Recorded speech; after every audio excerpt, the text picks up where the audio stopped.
Was ist das?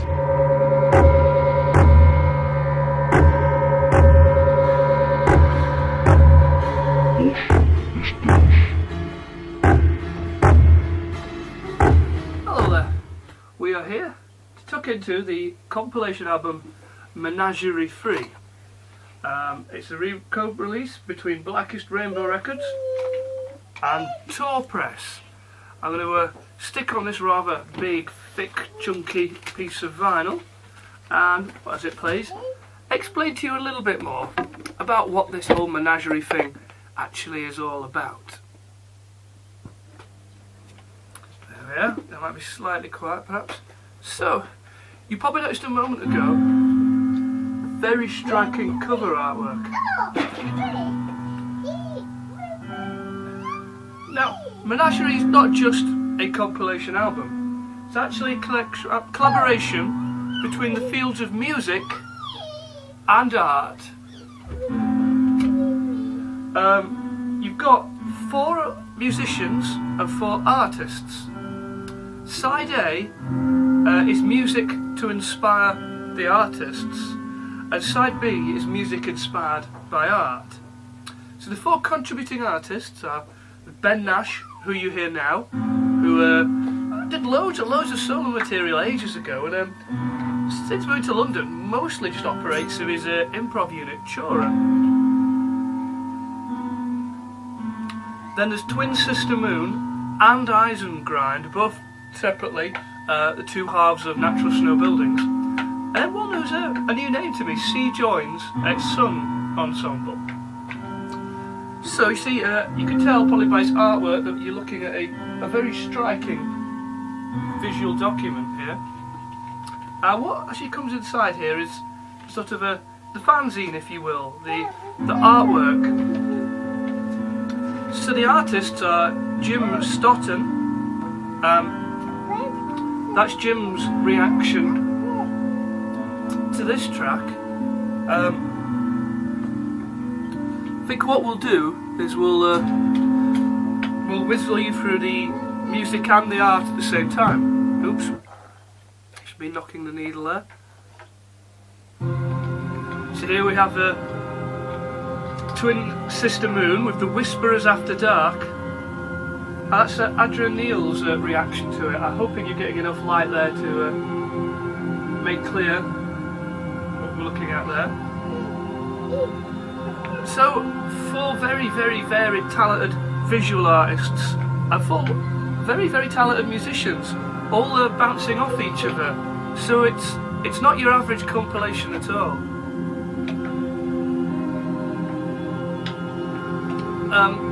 If we're going to approach this first of all purely on the musical level, it is 100% excellent.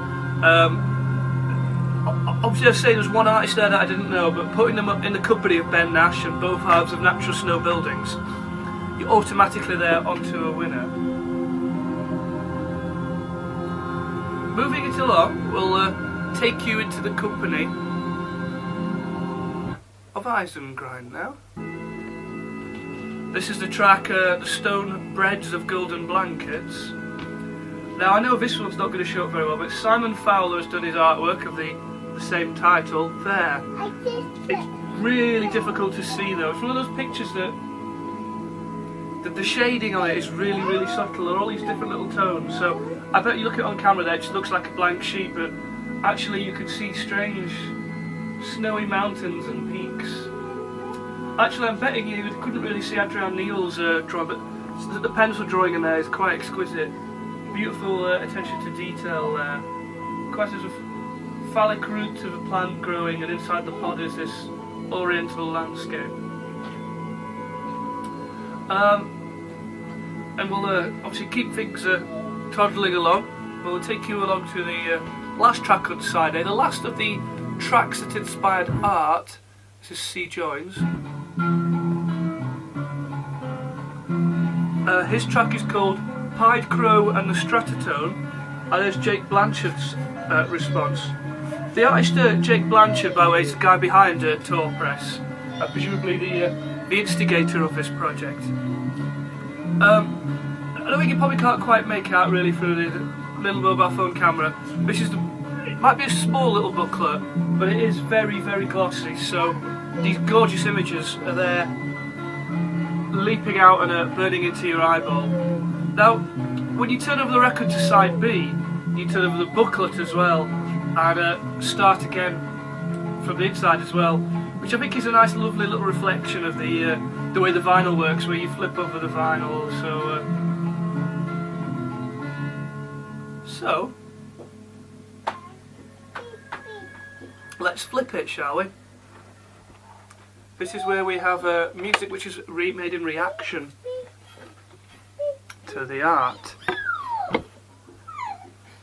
Oh, little guy here's got wee Herman withdrawal symptoms. We'll be over real fast. You don't mind a little bit of folk drone, do you? It's almost the sort of thing that Pee-wee would play. It is.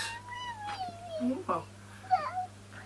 So, here we have Eisengrind with a track called Silver Rain, which is inspired by this painting called Fish Rain by Adrian Neal. I don't know how vividly you can see that, but what that painting depicts is it looks to be high up on a towering mountain or wave. There's a fishing boat spewing down a shower of fish over a suspension bridge. And she was inspired to do that by this song, Silver Rain.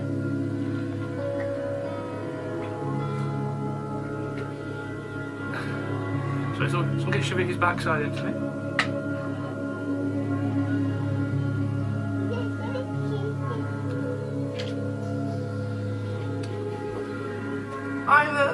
I've always thought that it does seem like a natural progression, does this? Particularly for the vinyl format.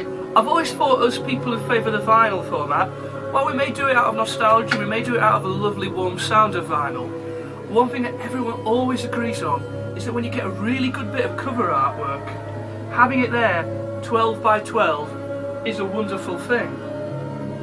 I don't know about you, but obviously in my single days with more time on my hands, one of the things I'd love to do would be sit back with the LP and hold the LP and look at the cover artwork. When cover artwork's done really well, there is a natural correlation. The cover artist is usually responded to the album. One of the things people suggested for the decline of the recording industry was just how boring and bland record covers had got, particularly in the 90s, when you had something like Oasis for a blurry picture of two people in the street with some kind of iconic front cover artwork. And I think here with Tor Press violently rebelling against that tedium and humdrum, the art is as exotic and mind-expanding as the music is. And it's certainly a lovely little thing to sit back listening to the music and just using it as a soundtrack to your contemplation of the images. I don't know that much about music and art. I'd only heard of Jake Blanchard really, through the album covers he'd done.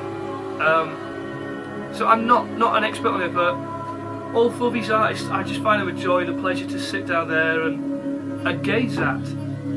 So let's move on. The next track is back to the C Joins at Sun Ensemble, which again I confess my ignorance of, but thoroughly enjoying on here.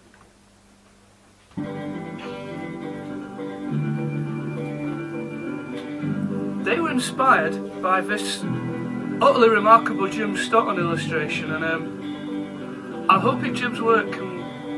Trouble is, it's winter time, so we're in a steep valley, so the light that gets in here is pretty minimal. But can you see that gorgeous, mind-expanded, vivid mural-esque drawing? Some kind of pipe-smoking animal playing his acoustic guitar, but then the head, around the hair, where the face would be, it's sort of two hairy little monkeys in Wild West gear singing along. And where his trousers should be is actually a collection of letters and words.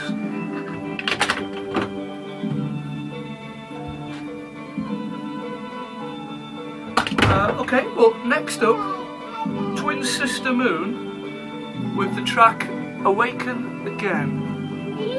And again, because of the difficulties with the light of the valley, I am struggling to see the final grooves here.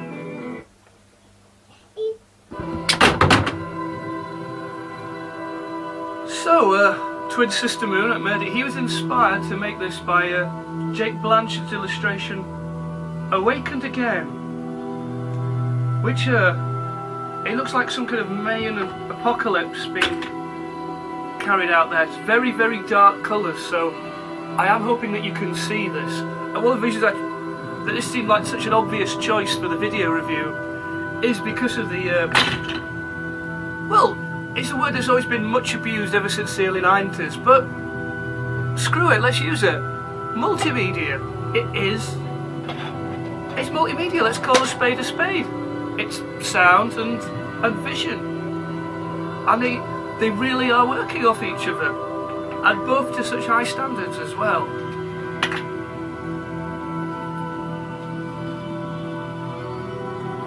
Make no mistake, obviously I'm down on the record as being a pretty big fan of natural snow buildings. Made one of their albums in my albums of the year list for 2011. Twin Sister Moon's solo album got into my year list the year before, and I'm very proud to be promoting their gig at Hampton Bridge next year. And I love them because they just make my spine tingle. So unearthly yet so familiar. They make these strange dronescapes, but they're using such familiar instruments. And there's just something so uncomfortable. There's that dark fairy tale quality there.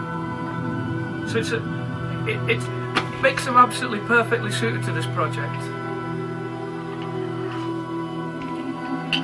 Now then, move it along to the very last track. Ben Nash. Pulling the sleeve here because I'm getting referring to the titles. His track is called Hollow Pond.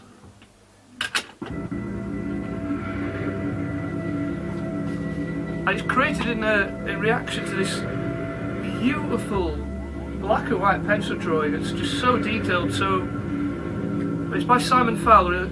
It's also called Hollow Pond. I'm going to attempt to show you this, but really, frankly, you're not going to see that in any kind of justifiable detail. It is stunningly intricate. I just flash all of these here at you by way of examples. So, as you can tell, I'm pretty impressed here. Really, really satisfying package. Really glad it's come and landed in my world. Perfectly in time for my London debut DJ set on Sunday. I have a feeling I'm going to be returning to this one a few times during my sets. And why not? It's such a fucking, pardon my French choice, such a fantastic compilation. Yeah, I think if you're a fan of any of these acts, you've got no excuse for not getting this one. It's a thing of beauty, it's a treasure to behold. Big, thick, gorgeous sounding piece of vinyl. Glossy, gorgeous booklet. It's the sort of thing that just mocks the whole concept of MP3s.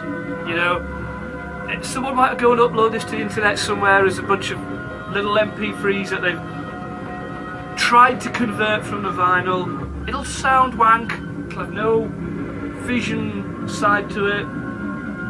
You need to buy this. I think there's 500 copies as well, so you should be able to get hold of one, as long as you don't leave it, you know, months and months and months. So, fuck yeah, love this one.